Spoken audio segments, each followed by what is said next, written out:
Olá, meus amores, tudo bem com vocês? Mostrando aqui, eu trabalho com máquina de costura. Tenho minha máquina de costura e eu trabalho fazendo ajustes com costura criativa. E hoje aconteceu esse pequeno acidente aqui. Enquanto eu estava costurando, deixa eu dar um foco melhor aqui. Enquanto eu estava costurando,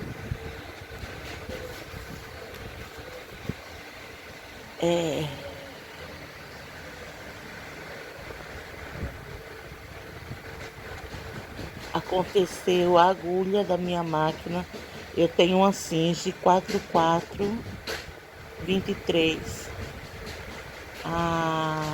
a máquina de costura da Singe.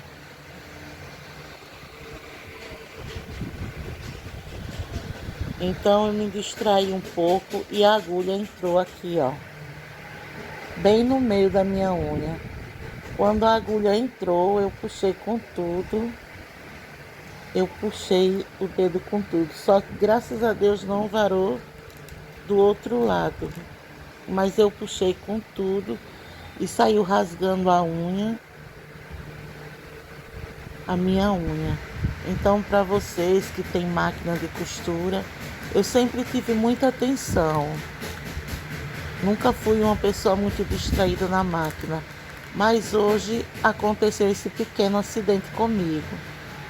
Então fica a dica aí para vocês, meninas, meninos que costuram, que amam a costura criativa, para ter toda a atenção.